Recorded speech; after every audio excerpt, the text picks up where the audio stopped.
two women very important in your life, and you kill them both.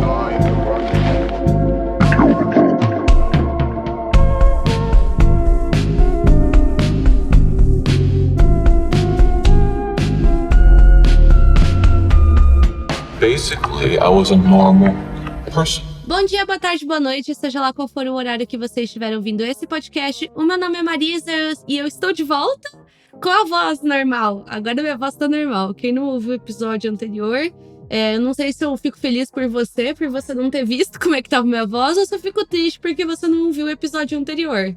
O que você acha pior, Thiago? Eu acho pior não ouvir, porque, a gente se esforçou tanto pra estar lá, porque eu também tava meio bichado, ainda estou, né?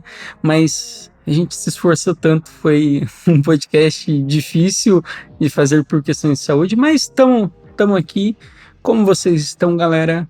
Estamos muito felizes com o podcast que fizemos na semana passada. Foi um podcast que ficou muito legal. Só que dessa vez a gente vai falar uma coisa meio inédita nesse podcast, né? Que a gente só foi perceber no final do outro podcast, quando a gente estava conversando sobre qual podcast gravar para a próxima semana. Esse vai ser o primeiro podcast de uma sobrevivente, Marisa. Sim, claro que bem antigamente, acho que no ano passado, a gente fez um episódio sobre o caso da Elizabeth Fritzl, que foi o primeiro caso de sequestro que a gente trouxe aqui pro podcast, mas o caso da Lisa McVin, ele é um pouco diferente do caso da Elizabeth Fritzl. No comportamento e tal, de como que as coisas rolaram, mas é bem diferente de tudo que a gente tá trazendo. E a gente já vai adiantar que a gente vai meio que dividir esse podcast em duas partes. Hoje, no podcast que vocês vão ouvir agora, vocês vão ouvir o caso da Lisa McVin. E na semana que vem a gente vai soltar um outro podcast contando a história do cara que vai fazer tudo isso com ela, porque ele foi um grande criminoso, assim, um grande filho da mãe. Ele fez muita coisa, então a gente achou que talvez fosse interessante a gente dividir em 2 episódios, já que as duas histórias são bem grandes, mas a gente vai começar contando a história da Lisa, que, sendo sincera, eu acho uma mulher maravilhosa, gente. A história dela, assim, é muito triste, porém, o final dá aquela... Como é que eu posso dizer? Dá aquela sensação de que pelo menos as coisas funcionaram no final da história, sabe? Que pelo menos a Lisa, enfim, vocês vão ver sem dar muitos spoilers. Só adianto que a história dela é incrível, o desfecho de tudo. Mas antes da gente começar o podcast, como sempre, a gente tem que pedir uma coisa muito importante. Bom, a gente passou por uma atualização no Spotify. Então, se você ouve a gente pelo Spotify, se você gosta do nosso podcast, vai lá verificar se você ainda está seguindo a gente. Porque devido a essa atualização, às vezes pode ser que o próprio aplicativo dê um follow na nossa conta e na conta de outros podcasts que vocês gostam, de artistas e tal. Então, é bem importante que vocês entrem no nosso perfil e se certifiquem de que vocês ainda estão seguindo a gente. Beleza? E não esqueçam, a gente não tá pedindo mais, porque a gente tinha uma meta no passado de ter 1000 avaliações positivas, 5 estrelas e maravilhosas. Então avaliem a gente também no seu agregador favorito de podcast. Pode ser o Apple Podcast, pode ser o Deezer, pode ser o Spotify. A gente fica muito feliz. Avalie a gente lá no Apple Podcast, faz um comentário, a gente adora ler, a gente pode até trazer aqui para o podcast. E também, se você quiser nos apoiar, temos o Pix Misterioso para você conversar com a gente. A gente adora ler recadinho, né, Marisa? Isso mesmo. Se você quiser mandar um Pix Misterioso, é só mandar para o e-mail contato@apenas-um-podcast@gmail.com, que lá você pode mandar um Pix de literalmente qualquer valor. A gente fala que o mais importante é, se possível, mandar junto com uma mensagem para a gente poder ler aqui no podcast. A gente agradece demais. E também outra coisa muito importante é compartilhar o episódio com os seus amigos. Então, tira um print da tela, marca nos stories. Como vocês sabem, a gente sempre reposta. E também, né, manda aí pros seus amigos, para aquele seu amigo que tem interesse em ouvir esse tipo de história.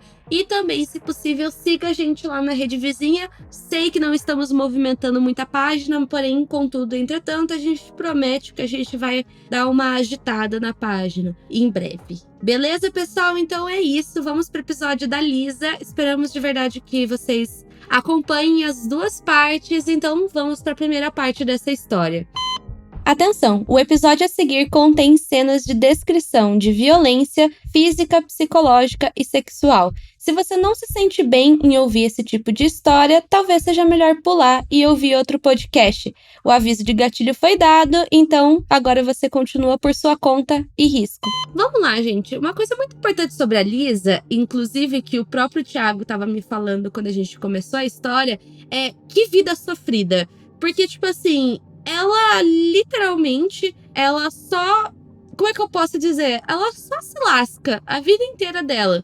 Porque antes de acontecer o que é o foco do caso, ela já sofria bastante. E o que acontece, né? Basicamente era um dia normal na vida dela. Na época ela trabalhava em uma loja de donuts. E nisso, né, que era dia 3 de novembro de 1984, ela terminou o serviço dela. Ela tinha 17 anos na época. E ela foi, pegou a bicicleta dela e foi embora para casa depois de um dia de trabalho. Tudo normal até então. E isso, gente, que ela tava voltando pra casa, eram por volta de umas 2 horas da manhã. O que era bem tarde, mas lá nos Estados Unidos, né, dependendo da região, é bem comum que tenha lojas que fechem muito tarde. Falo isso porque aqui em Curitiba as coisas fecham muito cedo. Mas ela tava voltando pra casa por volta das 2 horas da manhã, quando ela sentiu alguém agarrar a bicicleta dela. E o que ela faz quando isso acontece? Ela, literalmente, num instinto rápido, ela começa a gritar mais alto que pode. E até que o seu agressor pressiona uma arma contra a sua cabeça e diz pra ela: cala a boca ou vou estourar seus miolos. E uma coisa bem triste, que como a gente falou no começo, a vida dela sempre foi muito sofrida, porque ela já sofria ameaças de morte antes desse atentado. Ela morava com a avó dela, né? Todo esse caso está acontecendo numa cidade chamada Tampa, que fica em Miami. A avó dela cuidava dela porque a mãe dela era viciada em drogas e por conta do vício ela não podia cuidar da filha. Então, basicamente, quando ela foi morar com a avó, ela também passou a morar com o namorado dessa avó, que seria meio que o padrasto dela, que estuprava ela constantemente e também sempre ameaçava que se ela contasse qualquer coisa sobre os abusos, ela seria morta, né? Então ele também sempre mostrava a arma pra ela e sempre ameaçava ela de morte. E uma coisa que a gente falou, né, o tempo todo, né, que a vida dela sempre foi uma vida muito sofrida e que ela já estava pensando em suicídio nessa época. Tanto que quando ela foi sequestrada, a gente já vai falar o nome do sequestrador, né? Mas quando ela foi sequestrada, ela já tinha escrito uma carta de suicídio. Então ela meio que já tinha planejado em se matar. Porém, isso é uma coisa que ela fala em várias entrevistas que ela deu depois, é que ela percebeu que naquele momento que ela foi sequestrada e que ela percebeu que muito provavelmente ela iria morrer, ela pensou o contrário, em que ela faria de tudo para que ela não morresse naquele dia, né? Foi aí que ela falou que ela meio que sentiu um instinto de sobrevivência e também que ela pensou que talvez ele poderia fazer aquilo com outras mulheres. Então, naquele momento, né, ela virou pro agressor e disse: farei o que você quiser, só não me mate. Nisso, o homem amarrou a Lisa e também vendou os olhos dela e jogou ela dentro do seu carro. E foi aí que ela vai entrar, gente, num nível que vocês vão ficar chocados em quão inteligente que ela foi. Porque ela começa a procurar por pistas que pudessem salvar a vida dela. Sim, ela começa a avaliar tudo, gente. Porque ela é amarrada e vendada, só que na venda ela consegue ter alguma visão periférica, né? Ela consegue ver a questão do carpé ele ser vermelho e ela supor que não era original do carro, porque não é muito comum o carpé de um carro ser vermelho. Outra coisa, ela era uma adolescente, é normal nos Estados Unidos adolescente trabalhar nessa idade, só que ela foi literalmente forçada a trabalhar nessa loja para ganhar dinheiro e trazer dinheiro para a família. Então, ela tinha uma questão ela era muito abusada, tanto física quanto psicologicamente. E ela entrou nesse modo de alerta, né, Marisa? Que eu posso dizer que foi um modo, tipo, eu quero saber de tudo, sabe, um modo de sobrevivência, basicamente. Exato, coletar o máximo de pistas possíveis. E o que acontece que eu acho genial, e eu sempre falo, ó, se alguém te critica por consumir conteúdo de crimes, mostra o caso da Lisa para essa pessoa. Por que ela sabia de tudo isso? Por que ela sabia exatamente o que ela deveria fazer? Quais tipos de evidência ela deveria procurar? porque ela era uma consumidora de programas criminais. Então ela sempre falou que ela assistia muitos programas policiais e por aí vai. E ela mesma admitiu, você ficaria surpreso com as habilidades de sobrevivência que você tem quando está numa posição como essa. Então, assim, como ela já assistia muito esse tipo de conteúdo, ela meio que já sabia o que a polícia geralmente buscava, né? Tipo o clássico das impressões digitais, das fibras, né? Que podem ser encontradas debaixo da unha, né? Fibra de roupa, fibra de carpete, fibra de corda e por aí vai. Então ela já consumia muito isso, ela sabia exatamente o que a polícia iria precisar para conseguir solucionar esse caso. Então nisso, né, o sequestrador, quando botou ela dentro do carro, começou a dirigir e nisso ela começou a... Gente, eu acho surreal essa parte, porque é uma coisa que eu não seria capaz de conseguir fazer, porque ela sabia exatamente que o carro estava indo pro norte. Eu não ia conseguir reconhecer isso. Mas ela conseguiu. Para você fazer isso, você tem que ter uma topofilia, que é, digamos, uma noção espacial, uma noção de como você se relaciona com o espaço muito forte. Eu, como geógrafo, tenho um geógrafo muito famoso chinês chamado Yi Tuan, que ele diz que todas as suas referências como pessoa, elas vão se criar nos primeiros anos de vida, e aí você vai conseguir ter noções espaciais. Então, isso não é uma coisa muito normal, digamos assim, não tem estudos a respeito, eu só estou falando de uma teoria, e que isso tem muito com o que a pessoa aprendeu na vida dela. Então, por ela ter esse conhecimento de casos criminais, ela sabia o que a polícia queria, como a Marisa disse, mas também a direção, a posição, essas coisas. E outra coisa que ajuda, você andar de bicicleta dá uma noção espacial para você muito boa sobre tipo norte, sul, sobre de movimentação. Então eu acho que ela conseguiu fazer tudo isso com todas as habilidades que ela vai adquirindo ao longo da vida, né? Então tudo é um construto muito louco para fazer isso. E não é qualquer pessoa que vai ter isso, gente. Tipo, tenta fazer isso. Tenta vendar o seu... Tipo, fecha os seus olhos e começa a andar num carro e tenta fazer o trajeto. Você vai saber fazer... Tipo, faz isso por uns 2, 3 minutos. Você consegue recompor o trajeto sem saber para onde você vai? É uma coisa bem louca, né? Sim, ela conseguiu fazer isso e quando ela chegou no apartamento, né, que era um prédio, né, ela começou a contar quantos passos ela dava até chegar no apartamento. E quando ela chega lá, infelizmente, né, a partir desse momento ela vai passar por 26 horas de terror, onde ela foi abusada, torturada e assim, era tudo repetidamente, então eram várias e várias vezes em que ela sofreu com esse tipo de violência e ela falou que ela, tipo, tinha certeza que ela ia morrer, mas que ao mesmo tempo ela ia tentar fazer de tudo ou para deixar uma evidência que mesmo depois que ela morresse ajudasse a prender a pessoa e também tentar o máximo para tentar sobreviver ao mesmo tempo. Só que nessa altura ela não sabia quem era o sequestrador dela. E o homem se chamava Bob Joe Long, que era um serial killer.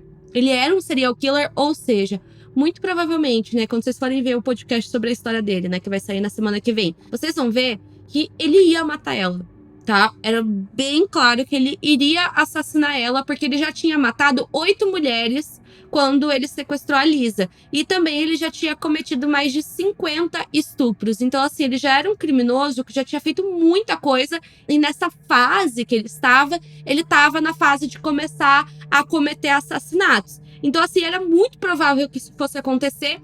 Porém, ela conseguiu, vocês vão ver, né, o que ela fez para fazer ele mudar de ideia. Quando ela estava nesse lugar, diz que ela não, digamos, quando ela estava nesse momento, ela não parava de pensar que ela ia ser levada para o meio do mato e que ele ia matar ela lá. Então, tipo, ela ficou nesse estado de alerta, já sabendo que, tipo, pensando no que ia acontecer com ela, né? Exato, né? Então, enquanto ela estava no apartamento, né, com certeza ela não ia saber, né, qual seria o desfecho da história dela, né? Ela tentou gritar, porém os gritos eram sufocados. E sempre que ela tentava falar mais alto, dar um grito, o Bob sempre reforçava que se ela continuasse fazendo aquilo, ele iria matar ela ali mesmo. Então ela teve a ideia de pressionar as impressões digitais dela em todos os lugares do apartamento que ela teve acesso. Então, sempre que ele colocava ela para um lado diferente, ela ia lá e apertava os dedos dela mesmo na superfície, para que depois, se a polícia chegasse lá algum dia, eles encontrassem as impressões dela espalhadas pelo apartamento. Que foi uma coisa bem inteligente. É uma dica, assim, não chega a ser uma dica de segurança, né? Mas eu vejo vários policiais, enfim, essas pessoas que passam dicas de segurança falando, né, que se você percebe que você tá numa situação como essa, a melhor coisa que você pode fazer é tentar deixar o máximo de evidências possíveis, né? Eles até falam, né, tentar esfregar os dedos na pessoa ou arranhar ela um pouco, porque daí o DNA vai para debaixo da unha e tal. Porque é bem isso, tentar deixar o máximo de evidências mesmo, porque isso vai ser importante, isso vai ser o que vai levar à prisão daquela pessoa. E assim, como eu falei lá no começo do podcast, o Thiago falou também, esse caso vai ter um desfecho diferente, porque ela vai sobreviver. E como que ela vai sobreviver? Porque ela começa a inventar histórias sobre ela, para ela poder se humanizar perante ao Bob. A gente sabe que, obviamente, principalmente os serial killers, eles não veem o lado humano da coisa, obviamente, porque se eles vissem esse lado, eles não cometeriam esse tipo de crime. Mas ela pensou que, contando histórias e mostrando pra ele que ela tinha uma vida, que ela tinha pessoas assim que se importavam com ela e tal, ela iria se tornar humana aos olhos dele. E isso foi uma coisa muito inteligente, arriscada também, na minha opinião, porque poderia não ter dado certo, mas no caso dela deu muito certo. Então ela começou a mentir. A gente falou lá no começo da história, né, que ela morava com a avó e com o padrasto, e ela mentiu que ela tinha um pai e tal, que tava muito doente. Só pra vocês terem uma noção, o pai de verdade dela, né, o pai biológico, tinha abandonado ela, então ela começou a inventar essa história. Usou de uma figura masculina, que eu acho que, na minha opinião, foi muito inteligente, porque, vendo a história do Bob, ele tinha um ódio por mulheres, então, muito provavelmente, se ela falasse que era uma figura materna, não ia pegar muito bem. Então ela começou a falar que ela tinha um pai que estava muito doente, que era acamado, que ela era a única pessoa que cuidava dele, que ele precisava desses cuidados, porque se ela não cuidasse, enfim, a condição física, né, a condição da doença dele iria piorar e tal. E isso foi entrando na cabeça dele. E isso foi dando certo. Então ele começou a ver aquela história e, cara, eu nunca vi ele falar depois abertamente, tipo, do porquê, assim, o que tocou nele em relação a isso e tal, por que ele considerou soltar ela, mas foi basicamente por esse ponto principal. Então, assim, durante todo o período que ela esteve em cativeiro lá, né, que ela esteve sequestrada, ela ficou contando essas histórias e também tentando deixar o máximo de evidências possíveis. Aí, no dia seguinte, o que o Bob faz com ela? Finalmente, depois de tudo isso, de mais um dia de tortura, o Long ele puxa a McVeigh de volta para o seu carro, dizendo que ele levaria ela de volta para casa, porque para ele já falou sobre isso para os policiais, que ele sentia que ela era uma pessoa diferente das que ele tinha assassinado, porque, como a Marisa disse, ele era um serial killer. Então, né, digamos, nessa conversa toda que ela tinha com ele, e ela começou a meio que entender as fragilidades psicológicas da pessoa, porque, assim, quando você está em modo de sobrevivência, você vai jogando algumas coisas e vê o que cola e o que não cola, né, e ela conseguiu analisar isso tudo e fazer uma história que, tipo, fizesse sentido pra ele. Como a Marisa disse, se ela falasse que ela tinha uma mãe, que a mãe precisava dele, ele não ia estar nem aí. Tipo, ele já tinha matado outras 8 mulheres, então, tipo, não ia afetar ele. Mas ela conseguiu dar essa profundidade para a história dele. Então, o Long, ele leva a McVeigh para uma caixa eletrônica e um posto de gasolina. E é uma informação muito importante que, tipo, ele bota ela dentro do carro e ele fala: diga ao seu pai que ele é a razão pela qual eu não matei você. E quando ele vai nesse posto de gasolina, que vai ser uma coisa muito importante, ele usa o caixa eletrônico. E a Lisa percebe que ele usou esse caixa eletrônico. Como eu falei pra vocês, desde o começo ela tava vendada, mas ao mesmo tempo não era aquela venda que impossibilitasse ela totalmente de ver as coisas. Então ela conseguia ver as coisas por uma visão mais periférica. E ela é abandonada nesse posto por volta das 4h30. E também não foi a única coisa que ele fala pra ela quando ele deixa ela ali no posto de gasolina. O que mais que ele fala? Que ela era para esperar no mínimo 5 minutos antes de tirar a venda para que ele pudesse ir embora. Então, para que ela continuasse vendada, que ele fosse embora, para ela não poder anotar a placa de carro, para ela não poder saber o modelo. Então, tipo, ele meio que colocou esse pânico nela para ela não fazer isso e ele conseguir ir embora e se safar dessa situação. Porque o objetivo dele era justamente esse, né? Não ser pego. Só que mal sabia ele que ela não só já tinha visto, né, a questão do chão do carro, como ela já tinha visto uma coisa sobre o carro, né? Porque como a gente mencionou desde o começo, ela conseguia ver um pouquinho por debaixo da venda. E nisso, além dela ter visto, né, que o carpete do carro ali era vermelho, ela também viu escrito no carro a palavra Magnum. Que, como a gente mencionou, não lembro se a gente já falou, né? O modelo do carro no qual ela foi sequestrada, né? O carro que o Bob tinha, era do modelo Dodge Magnum e era um Dodge Magnum vermelho. E esse carro, especificamente, só havia sido produzido em 1978. Ou seja, era um carro muito específico. Então, juntando tudo isso, justamente por ela ter visto essa palavra Magnum escrito no carro e a questão principalmente do caixa eletrônico, vão ser coisas muito importantes. Então, assim, depois que ela foi liberada, a primeira coisa que ela faz é retornar para casa dela. Só que assim que ela chega lá, ela não recebe carinho, né? Ela não é recebida de uma forma calorosa, muito pelo contrário. Acontece que quando ela chega em casa, o namorado da sua avó começa a espancá-la e acusar que ele estava traindo ela, que ele não estava dando o afeto que ele queria. E não é afeto coisa nenhuma, é que ele era um abusador, né, gente? Ele começou a falar que ela tinha traído ele, enfim, gente, aquelas conversas que não dá nem vontade de ficar pensando muito. E só voltando um pouquinho na questão do carro, o carro Magnum dele vermelho, além de ser um carro diferente, esse carro em específico é um carro de luxo. Então não é qualquer pessoa que tem, ele é um carro caro, ele é um carro para colecionador, então tipo, você já começa, se for fazer o perfil da pessoa, você já começa a excluir algumas pessoas, tipo, uma pessoa de 60 anos não vai querer um carro, tipo, com carpete vermelho, um carro, sabe?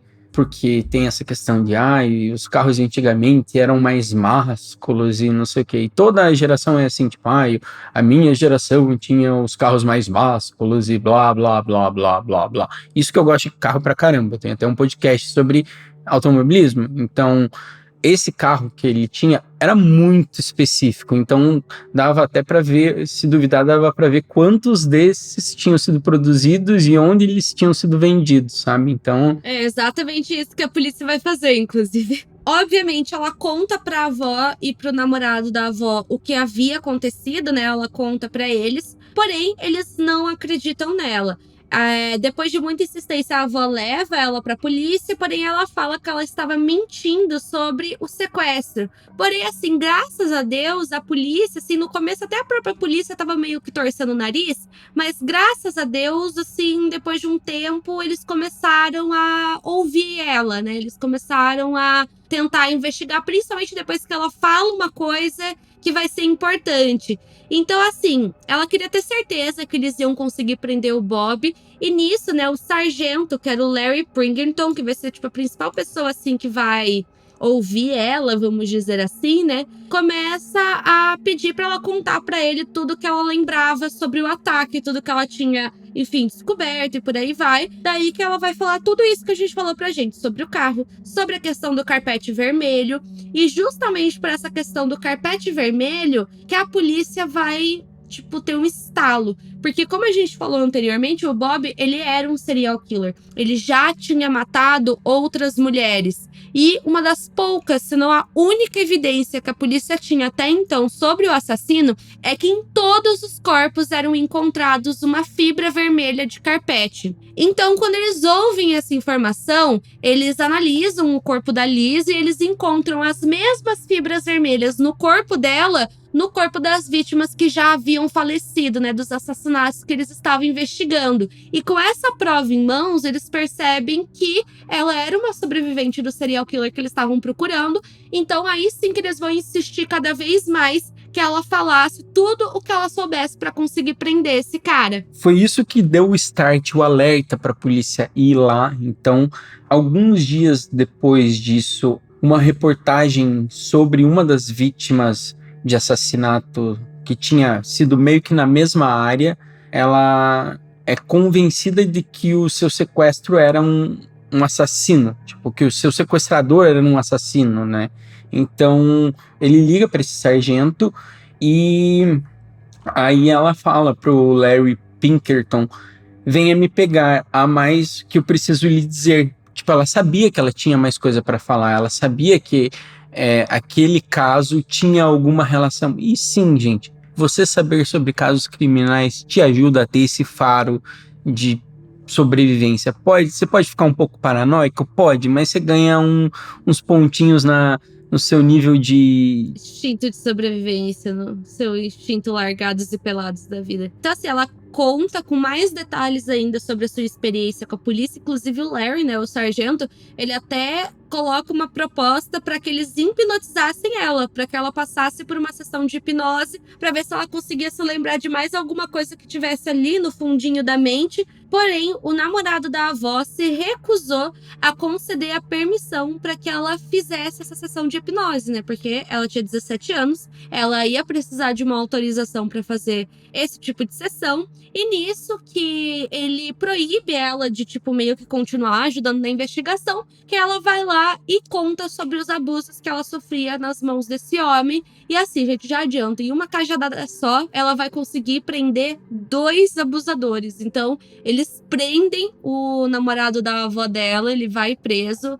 por abusar sexualmente dela. Então, ela até mesmo fala, né, que quando ela conseguiu prender um dos abusadores dela, aí sim que ela sentiu mais motivação para que eles fossem lá e prendessem o segundo abusador. Então, assim, gente, somando as informações das fibras vermelhas, do modelo de carro, que, como o Thiago falou, era um modelo muito específico, a polícia foi lá e pegou o histórico de todas as pessoas que moravam naquela região e tinham um Dodge Magnum vermelho. E nisso que eles pegaram a lista de todas as pessoas que tinham esse carro, eles começaram a olhar um por um o histórico do banco para descobrir quem que tinha usado um caixa eletrônico. Nisso, eles encontram um homem que tinha usado o caixa eletrônico mais ou menos no mesmo horário lá que eles imaginavam, né, 4h30 da manhã, e que era dono do carro. E o nome desse homem era Bob Joe Long. Então, assim, foi muito importante as informações que ela deu pra polícia, tipo, muito importante mesmo. Nessa época, a Lisa foi mandada para um centro de adolescentes fugitivos, né? Porque, obviamente, a avó não tinha mais a guarda dela e no momento ela não tinha nenhuma outra pessoa, né? Nenhuma outra pessoa da família que pudesse cuidar dela. E nisso eles mostraram para ela uma lista, né, de homens, né, foto dessas pessoas, e como a gente falou desde o começo da história, ela tinha uma pequena visão por debaixo da venda, e ela acaba reconhecendo o Bob no meio dessa lista. Então, apenas 12 dias após o sequestro de Lisa McVeigh, a polícia captura o Bob Long Joe e, infelizmente, o serial killer consegue fazer mais 2 vítimas antes de ir para a prisão. Sim, gente, ele era um serial killer. Em 12 dias. Sim, ele era um serial killer ativo e muito ativo, porque a gente sabe que tem, dependendo dos serial killers, tem um tempo que ele passa, porque, digamos, cada crime é uma, digamos, história, um momento psicológico. Então, quanto mais ação em menos tempo, quer dizer que, digamos, já está no nível de quase mania, né, para fazer os crimes. Então, no dia seguinte, o Longo ele foi considerado culpado de assassinato em 1º grau e ele vai... Qual que vai ser a condenação dele? ele vai ser condenado à morte. Vale lembrar, assim, que inicialmente ele só confessou o sequestro e abuso sexual da Lisa, e depois, quando ele é confrontado com as demais evidências, ele confessa ter cometido 10 assassinatos. Fora aqueles 50 abusos sexuais, né, que ele havia cometido contra outras mulheres que ele abusou, porém sobreviveram. E assim, antes da gente falar sobre o desfecho, né, porque como a gente já falou, o Bob foi condenado à morte. Depois que ela conseguiu fazer com que o segundo abusador dela fosse preso, a vida da Lisa mudou completamente e pra melhor, né? O que deixa a gente feliz. Então, assim, depois de algum tempo, ela saiu daquele centro de fugitivos que ela tava e ela foi morar com um tio e uma tia que eram extremamente carinhosos com ela e que deram o devido amor pra Lisa. Então, eu fico muito feliz com essa parte. E, assim, depois disso, ela vai pra vários empregos diferentes, até que em 2004 ela decidiu se inscrever na Academia de Polícia. E mais tarde, ela se juntou ao gabinete do xerife do condado de Hillsborough. Não sei como é que fala o nome daquela palavra. Hillsborough, sei lá. Ela vai pra esse gabinete. Que era o mesmo departamento que ajudou a prender o Bob lá no começo da história. E ela acabou se especializando em crimes sexuais. Então, hoje em dia, a Lisa é policial especializada em crimes sexuais. E o que eu acho, assim, o desfecho com chave de ouro, assim, é que em 2019, né, como, assim, eu acho que não é todo estado que é permitido isso, mas quando um condenado à morte é condenado, né, e vai acontecer a sua execução, algumas pessoas podem assistir à execução, né? E a Lisa fez questão de ir até a execução do Bob para assistir, e ela fala que tinha meio que uma fileira, assim, de cadeiras, e ela sentou na primeira fila. E ela tava com uma camiseta que, tipo, traduzindo, seria meio que tenha uma boa execução. Tem uma longa execução, tipo, alguma coisa assim, meio com trocadilho nesse sentido. E ela fala que ela fez questão de ir porque ela queria que ela fosse a primeira e última pessoa que ele visse. Bateu uma salva de palma aqui pro profissional. Realmente, que maravilhoso. Nossa, isso daí foi de lavar a alma, né? Quando a Marisa estava falando desse caso, e ela falou isso, eu fiquei chocado. E realmente é aquela coisa para lavar a alma, para você. Sim, a vida, infelizmente, não tem propósito, e nesse caso parece que teve muito propósito, parece que as coisas se encaixaram. A gente sabe que não são todos os casos, infelizmente, a grande maioria não tem esse desfecho, mas que bom que teve. A gente já falou de uma sobrevivente, a Lisa McVeigh. Vamos falar um pouco dos momentos 5 centavos sobre esse caso, Marisa?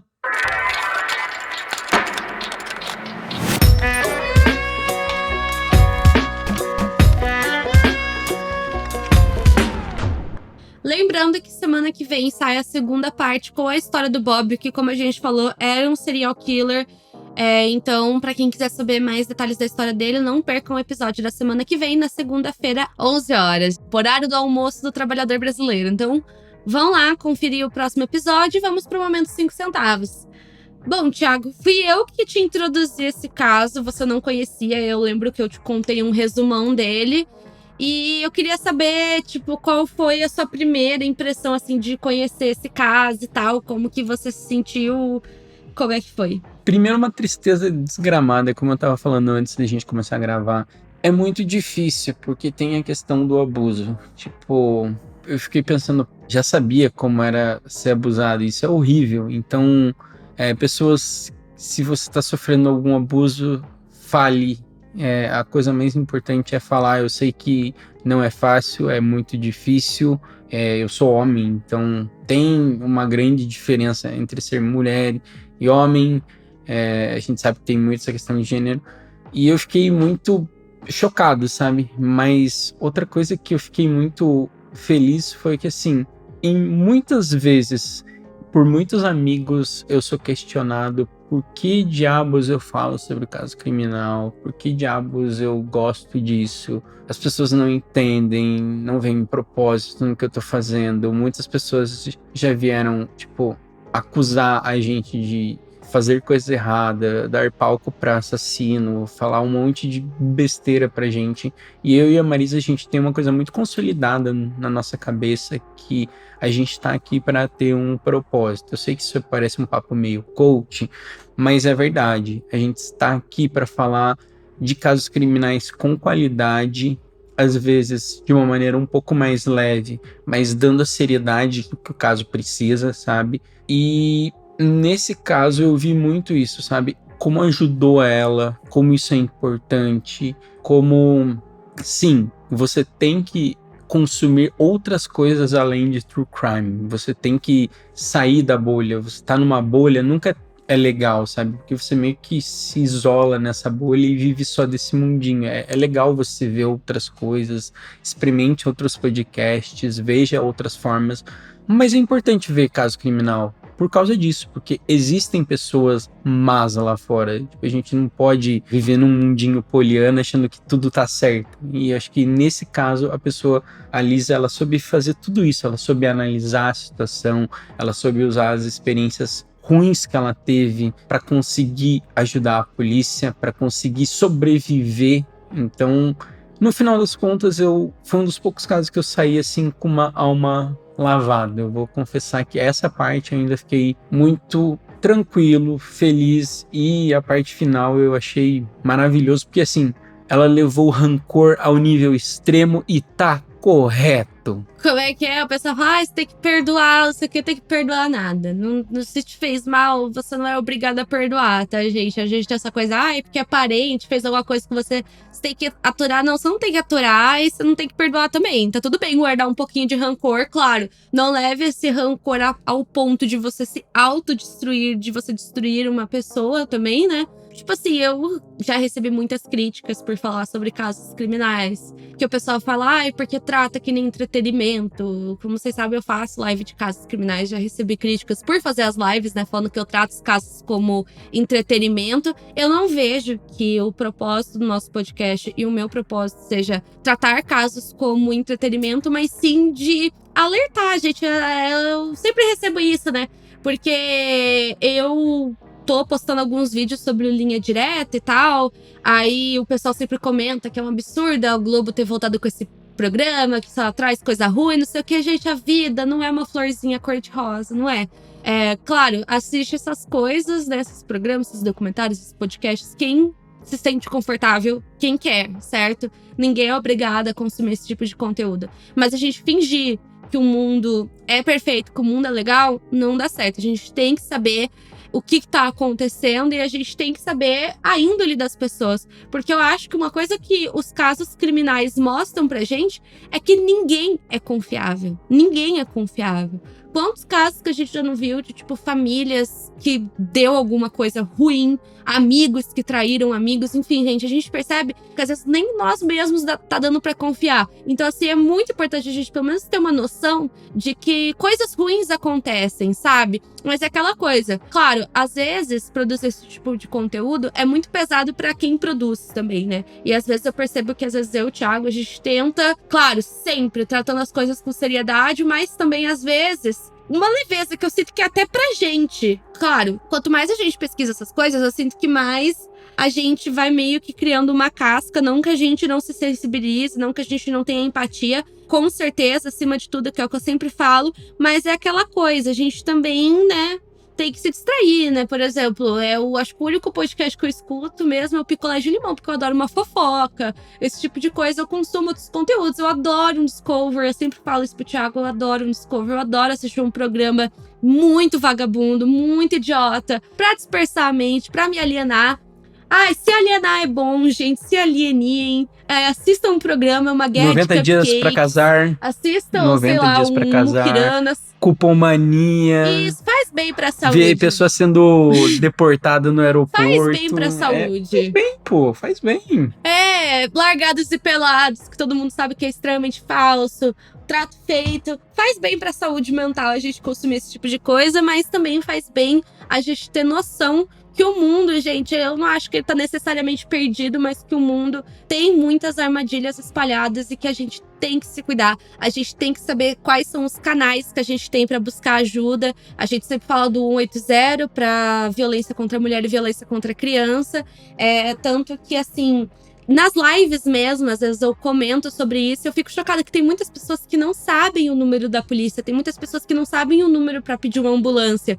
E é aquelas coisas que a gente sempre pensa, deveria ser ensinado na escola, deveria ser uma coisa que todo mundo sabe, mas a gente precisa ter uma noção das coisas, de entender como é que o mundo funciona, mas também aproveitar o que tem de bom no mundo. Acho que é isso que eu tenho a dizer. Não sei se fez sentido, mas na minha cabeça fez muito sentido o que eu falei, tá, gente? Desculpa aí. E qualquer violação de direitos humanos, qualquer denúncia, diz que 100. Sim, é importante vocês saberem esses números, porque indiferente da sua posição política, se você é de direita, se você é de esquerda, a gente paga muito imposto nesse país. Então, vamos fazer nossos impostos valerem a pena. Então, se você tem alguma violação contra direitos humanos, disca 100. É fácil, você não vai pagar nada e faz bem. E pode ser anônimo, e isso é muito importante, pode ser anônimo. Você pode fazer uma denúncia anônima, ninguém vai saber que foi você que fez. E isso é muito importante as pessoas terem essa noção. Você não precisa ter medo de fazer a denúncia. Às vezes eu vejo, infelizmente, eu vi muitas ligações assim de pessoas que viram, tipo, presença de violência na casa do vizinho. Tentou ligar várias vezes, a polícia não deu bola, mas mesmo assim, gente, liguem, tá? Vocês podem, como eu falei, denunciar anonimamente. Ninguém vai saber que foi vocês que fizeram isso. É um direito, as pessoas não vão saber mesmo. E aquilo, sempre também estejam atentos aos conteúdos que vocês consomem, às pessoas que vocês consomem o conteúdo, porque eu sempre falo, né, falar sobre casos exige muita responsabilidade, às vezes é pesado pra gente que produz o conteúdo, e como que a gente fala, né, a gente às vezes, enfim, tenta, né, na medida do possível, trazer uma leveza na hora de falar, pra não ficar pesado pra ambas as partes, né, Thiago? Não só pra gente, mas pra vocês também, porque às vezes é difícil contar certas histórias, mas tenham cuidado, sempre pesquisem muito bem, usem, assim, de sites de qualidade pra pesquisar. Se tiverem alguma dúvida, gente, tem várias páginas aí de psicólogos e de pessoas extremamente legais que produzem conteúdos, assim, muito bem pesquisados. E isso é muito importante também, a gente ter aquele filtro em quem a gente consome conteúdo. E eu vou até falar pra vocês que eu, Thiago, pessoa física, parei de consumir tantos conteúdos de casos criminais porque, querendo ou não, o podcast virou uma obrigação que eu gosto de fazer, não vou mentir, só que uma obrigação que eu sempre tenho que ficar vendo, procurando, pesquisando. Então, tipo, gente, caso eu conheço pessoas que trabalham no YouTube com isso, eu conheço pessoas que fazem podcasts sobre isso, vocês sabem que eu sou muito amigo do Pedro, que é o cara do Assassinos Sinistros, eu também gosto muito da Polly, do Só Por Cima do Meu Cadáver. Então, várias pessoas já falaram pra mim, que eu tô nesse meiozinho aí dos casos criminais, que falaram, eu parei de consumir tanto caso criminal quanto eu consumia antes, quando eu virei um produtor de conteúdo de caso criminal, porque às vezes você tem que se alienar. Sim, eu também sou assim. Eu também sou assim. O pessoal às vezes sempre pergunta pra mim: ai, Lady, você assistiu tal documentário? Eu sempre falo: não vi, gente. Porque nas minhas horas vagas é Mokiranas que eu vou dar play, sabe? Porque realmente, assim, é muito diferente a relação. Porque é aquela coisa, né? A gente tá incentivando vocês a assistirem outras coisas e tal, mas a gente vê isso praticamente todo dia, assim, rindo de desespero, na verdade, né? Então, no lazer, dificilmente vai ser true crime que eu vou assistir. Eu prefiro ver um filme de terror com 10 mil litros de sangue do que, às vezes, ver um documentário real, porque, tipo assim, é diferente como que se torna essa relação. Eu também consumo bem menos. E assim, por exemplo, Dahmer, eu nunca terminei de ver a série. Vários documentários assim que bombaram e tal, o pessoal vem e pergunta. você assistiu? Eu falo, não, eu não vi. A única coisa que eu tô consumindo agora é linha direta, porque é curto, o programa não é muito longo, vai lá, assiste, pum, acabou. E só, gente, só. E Linha Direta tem a vantagem que ele é gostoso de assistir com um familiar. Eu vou confessar pra você que a Thalita não é uma pessoa que gosta muito de caso criminal, mas ela meio que se interessou, assim. A gente foi lá, vamos Globoplay, vamos assinar e etc. Então, dá pra ver que é diferente, sabe? O Linha Direta chama mais pessoas, ele tem um apelo midiático diferente, sabe? Porque pega nesse emocional das pessoas. Eu assisto sempre com a minha avó, tipo, quinta-feira eu sei que ela vai estar ali me esperando, a gente senta, assiste juntas e a gente só troca olhares durante o episódio, assim, de puro choque, sabe? Semana passada nós duas chorando, assim, todo mundo chorando aqui em casa com o caso do Henry. Então, assim, gente, eu acho que é uma questão diferente, é tipo, que nem eu tenho uma memória da minha avó da gente assistir Fantástico, Domingo Espetacular, sabe? Globo Repórter, que a gente gosta muito de ver essas coisas juntas. Então, eu acho que é diferente do que documentário. Não que não seja um documentário, mas acho que vocês entenderam o que eu e o Thiago a gente quis dizer. Papiamos demais, mas, gente, ó, é isso por hoje. Muito obrigada por terem ficado aqui até o final. Não esqueçam de avaliar a gente em 5 estrelas, tá, gente? Não uma, não duas, não 3, não 4, sim 5 estrelas. Eu acho que a gente merece. É bom, é bom. Mas é isso, gente. Até semana que vem. Falou, galera. Até semana que vem. Até semana que vem, que a gente vai ter o próximo episódio, né, do caso do Bob. E é isso, tá, gente? Tchau, tchau. Se cuidem.